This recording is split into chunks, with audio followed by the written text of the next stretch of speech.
किसी समय सोमू नाम का एक व्यक्ति अपने परिवार के साथ एक गांव में रहा करता था।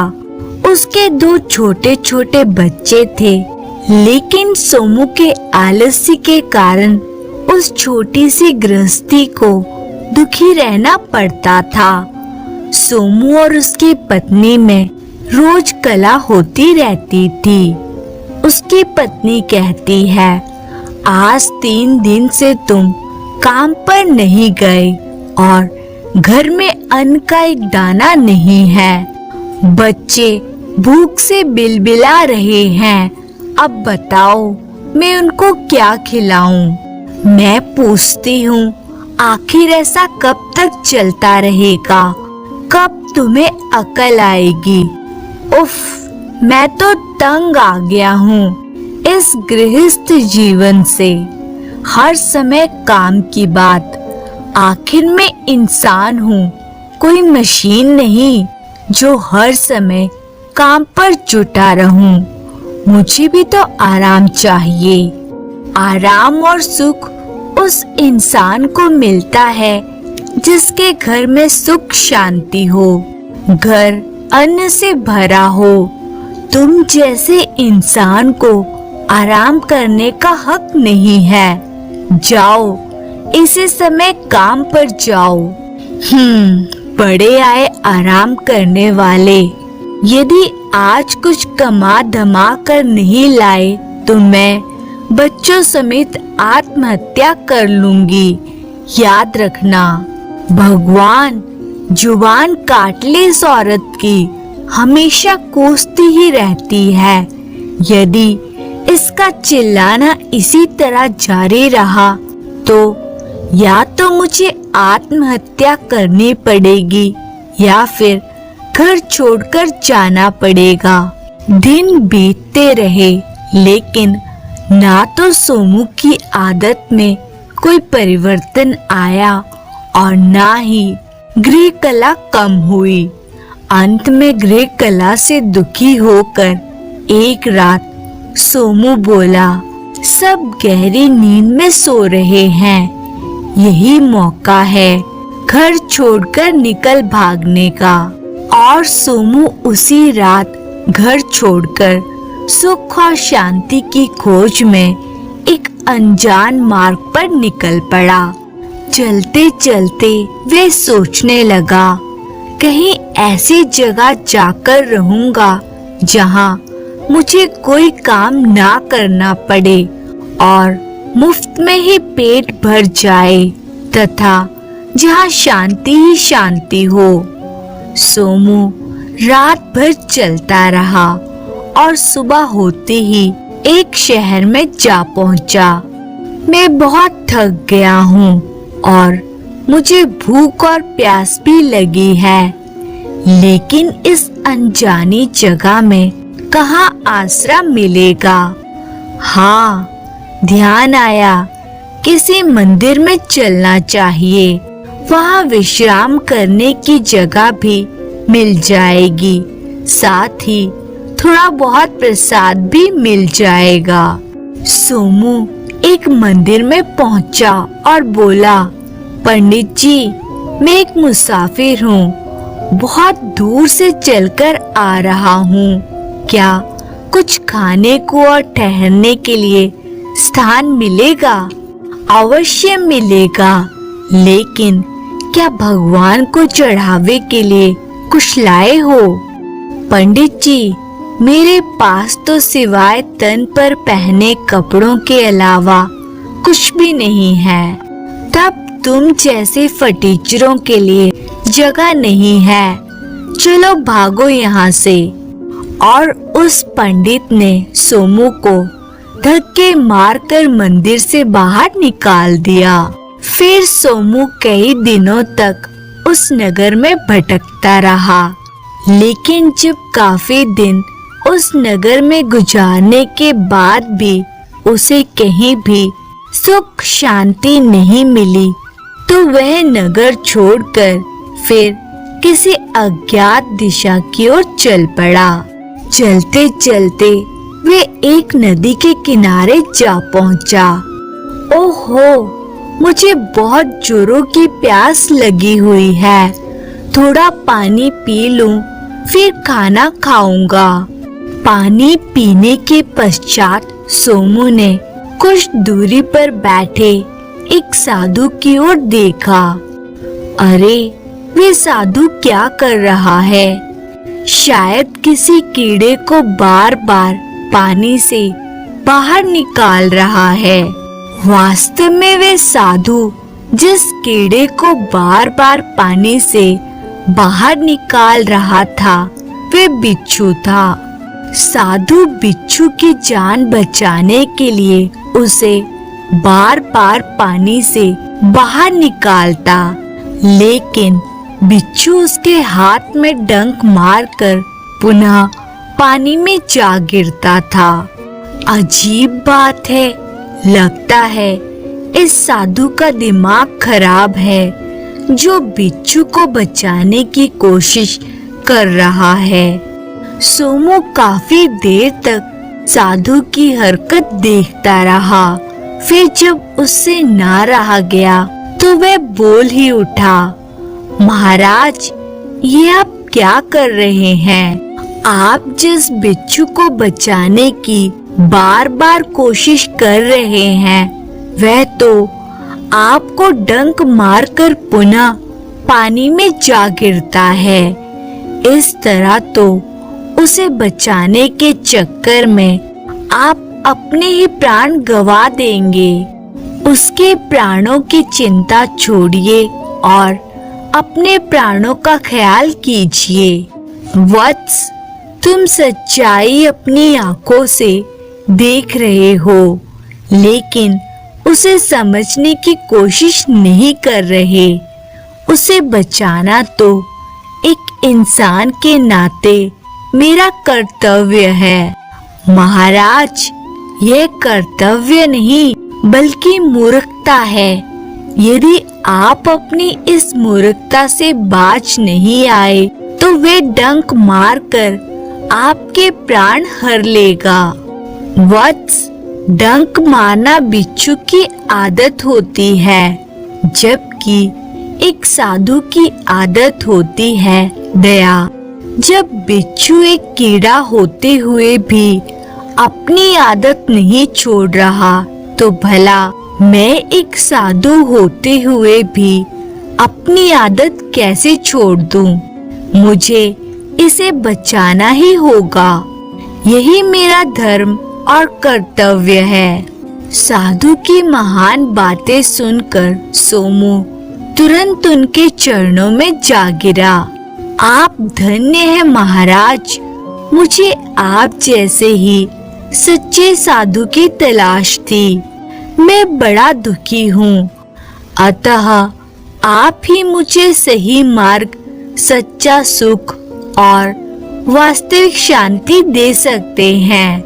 मुझे अपना शिष्य बना लीजिए महाराज। मैं समझ रहा हूँ कि तुम किसी बात से बहुत दुखी हो। तुम थोड़ा रुको, मैं इस जीव को पानी से बाहर निकाल दूं, फिर तुम्हारी कहानी सुनूंगा। साधु ने एक बार फिर पानी में हाथ डाला और बिच्छू को उठा लिया। अपनी आदत के अनुसार बिच्छू ने फिर डंक मारा, लेकिन साधु ने इस बार उसे अपनी हथेली से गिरने नहीं दिया और उसे जमीन पर छोड़ दिया। यह देखकर सोमू सोचने लगा, वाह, कितना महान है ये साधु। अपने प्राणों की परवाह ना करके इसने एक जहरीले कीड़े की जान बचाई है। साधु सोमू को लेकर अपनी कुटिया में पहुंचा और बोला, हाँ बेटा, अब तुम मुझे अपनी कहानी सुना सकते हो। मैं यह जानने को उत्सुक हूँ कि तुम आखिर साधु क्यों बनना चाहते हो। सोमू ने अपने दुख की सारी कहानी सुना दी, जिसे सुनकर साधु सोच में पड़ गया। यह तो भटका हुआ गृहस्थी है। अपनी गलती का दोष अपने बीवी बच्चों को दे रहा है। इसका असली दुश्मन इसका आलस्य है। इसे सही मार्ग दिखाना और सच्चा ज्ञान देना ही होगा। सुनो बेटा, मैं एक शर्त पर तुम्हें अपना शिष्य बना सकता हूँ। महाराज, मैं आपकी हर शर्त मानने के लिए तैयार हूँ। कहिए, मेरे लिए क्या आदेश है? तुम्हें ही आज मेरे लिए भोजन का प्रबंध करना होगा।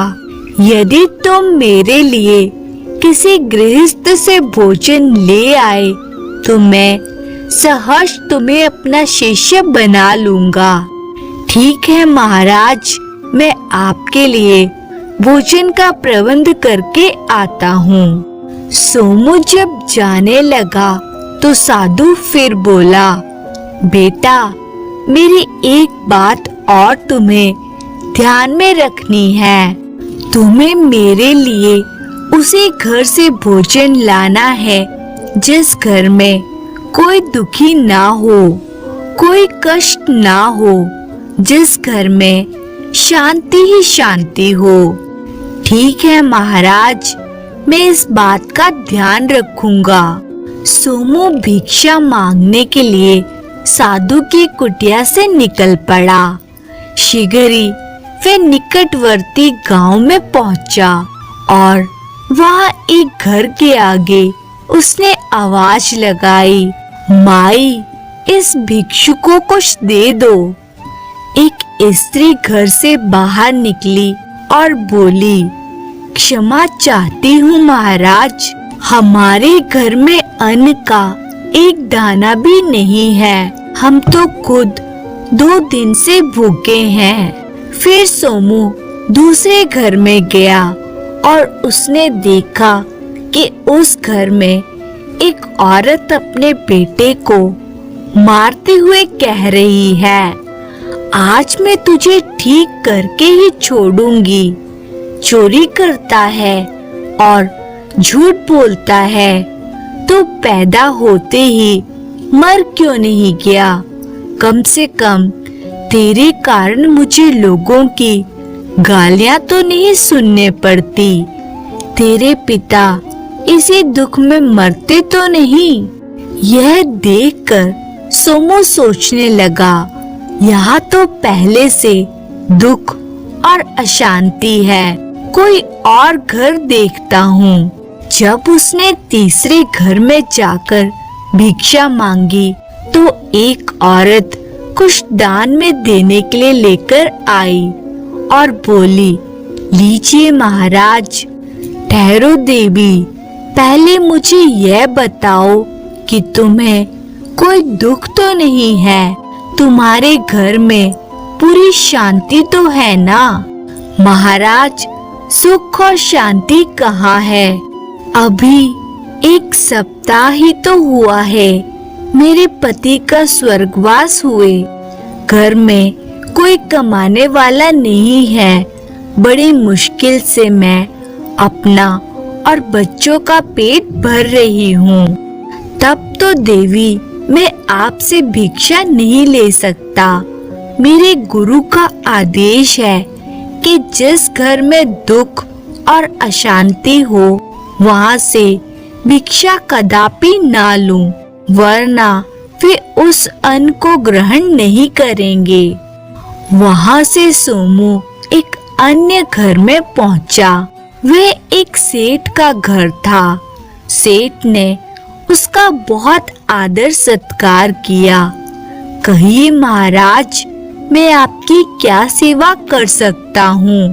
ये आदमी सुखी और प्रसन्न लगता है, फिर भी पूछकर देखूं। सेठ जी, आपके घर में सब सुख शांति तो है ना? आपको किसी बात का दुख तो नहीं है?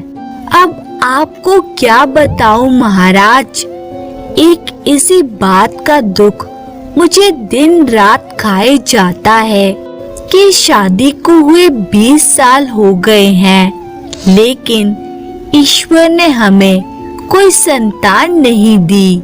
इसी दुख में मेरी पत्नी भी हमेशा बीमार रहती है। सोमू ने वहां से भी भिक्षा नहीं ली और एक अन्य घर में जा पहुंचा, लेकिन वहां भी कलह हो रही थी।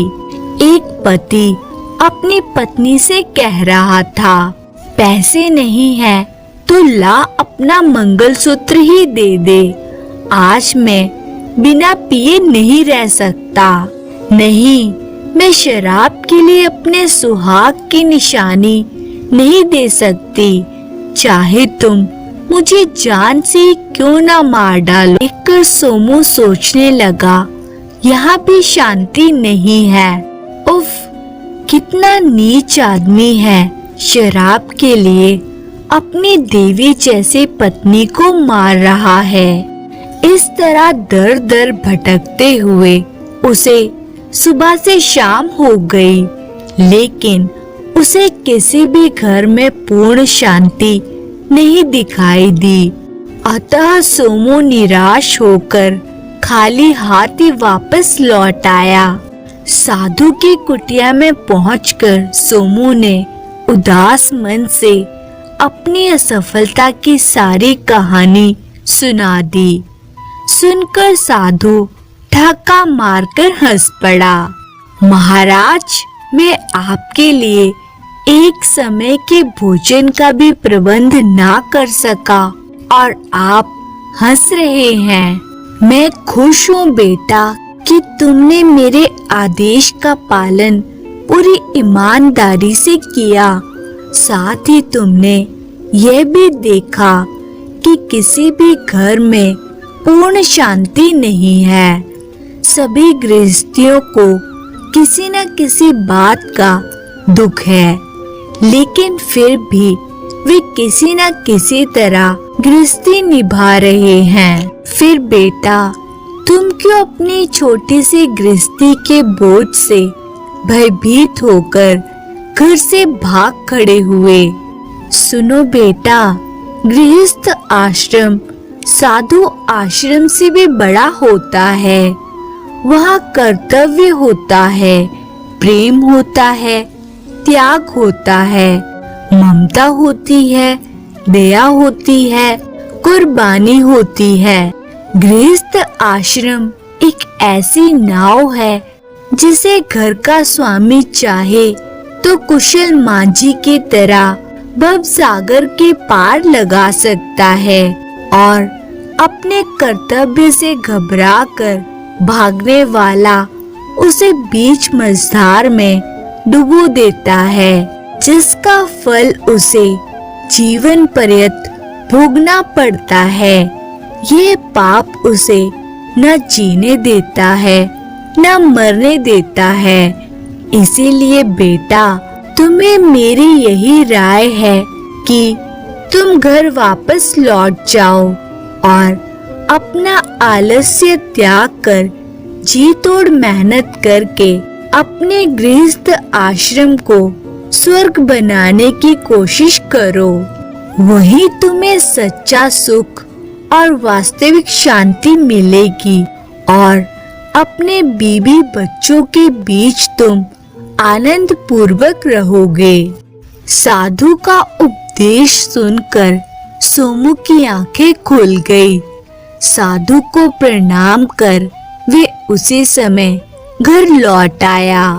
उसी दिन से वह आलस्य त्याग कर जी तोड़ मेहनत करने लगा। साधु की बात सच ही निकली।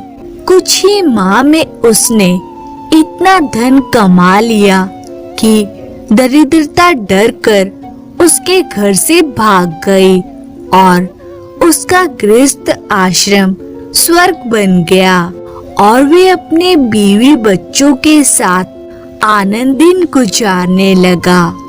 उस आनंद में सच्चा सुख और शांति थी। हेलो दोस्तों, नमस्कार। आप लोग को हमारे चैनल में स्वागत है। अगर आप लोग को हमारा कहानी अच्छा लगा हो तो लाइक सब्सक्राइब जरूर करें, साथ में कमेंट करें और शेयर भी करें। धन्यवाद।